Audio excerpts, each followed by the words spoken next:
एक छोटे से गांव के किनारे सूखी जमीन और टूटी पगडंडी के बीच मोहन नाम का एक गरीब इंसान रहता था, जिसके पास न धन था न कोई बड़ा सहारा, बस एक जर्जर झोपड़ी और साया नाम का एक वफादार कुत्ता जो हर हाल में उसका साथ निभाता था।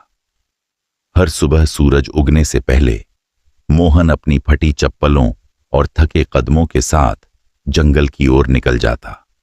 पेड़ों की सूखी डालियां काटता, उन्हें बांधकर बाजार ले जाता और पूरे दिन की मेहनत के बाद उसे बस इतना मिलता कि वह 2 वक्त की सूखी रोटी और थोड़ा सा नमक खरीद सके।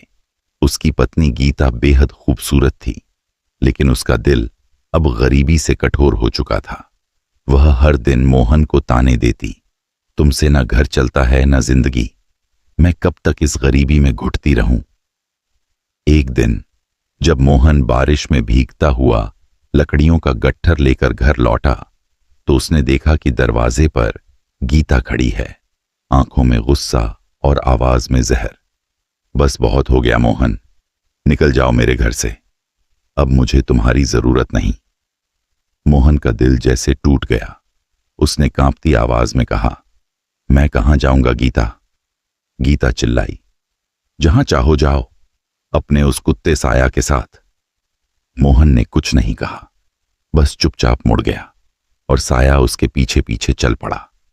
गांव के बाहर एक सूखे बरगद के पेड़ के नीचे बैठकर मोहन आसमान की ओर देखता है और कहता है, हे भगवान, अब तू ही सहारा है। रात गहराती है, ठंडी हवा चलती है और दोनों जंगल की ओर बढ़ जाते हैं। काफी दूर चलने के बाद उन्हें एक टूटी हुई पुरानी हवेली मिलती है। मोहन अंदर जाता है, कुछ लकड़ियां जलाकर आग करता है और साया को सहलाते हुए कहता है, तू है ना मेरे साथ, मुझे और कुछ नहीं चाहिए। आधी रात को अचानक साया जोर से भौंकने लगता है। वह जमीन के एक कोने को खोदने लगता है। मोहन हैरान होकर मशाल उठाता है और वहां रोशनी डालता है। जमीन कुछ अलग लगती है, जैसे वहां कुछ छुपा हो। दोनों मिलकर खोदते हैं। थोड़ी देर में लोहे का एक पुराना संदूक मिलता है। मोहन कांपते हाथों से उसे खोलता है और उसकी आंखें फटी की फटी रह जाती हैं। अंदर सोने के सिक्के, गहने और कीमती सामान भरा होता है। मोहन की आंखों में आंसू आ जाते हैं। हे भगवान, ये तेरी कृपा है या परीक्षा? लेकिन मोहन लालची नहीं बनता। वह बस थोड़ा सा सोना लेकर बाकी संदूक को वहीं छुपा देता है। अगले दिन से वह धीरे धीरे एक छोटा सा कारोबार शुरू करता है। पहले अनाज, फिर कपड़े, फिर मसाले। उसकी ईमानदारी और सच्चाई उसे धीरे धीरे गांव का सबसे भरोसेमंद आदमी बना देती है। लोग कहते, मोहन के हाथ में बरकत है, लेकिन वह अभी भी उसी टूटी हवेली में रहता है और साया के साथ सादा जिंदगी जीता है। कुछ महीनों बाद गीता को उसकी तरक्की का पता चलता है। वह पछतावे में जलने लगती है।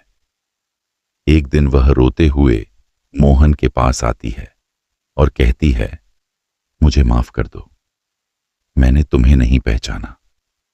मोहन चुप रहता है, फिर कहता है, माफ तो कर दिया, लेकिन जो टूटता है वो पहले जैसा नहीं होता। गीता हर दिन उसकी सेवा करने लगती है। धीरे धीरे उसकी सच्चाई सामने आने लगती है। इधर गांव में एक चालाक आदमी रघु मोहन की तरक्की से जलने लगता है। वह अफवाह फैलाता है कि मोहन को खजाना मिला है। एक रात वह अपने साथियों के साथ हवेली पर हमला करता है, लेकिन साया उन पर टूट पड़ता है।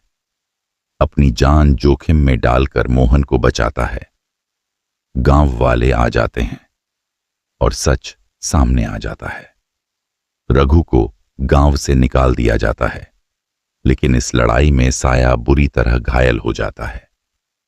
मोहन उसे गोद में लेकर रोता है। तू कुत्ता नहीं था, मेरा सच्चा दोस्त था। साया धीरे धीरे अपनी आखिरी सांस लेता है। मोहन की आंखों से आंसू बहते हैं। गांव वाले उस जगह पर साया की याद में एक छोटा सा स्मारक बनाते हैं।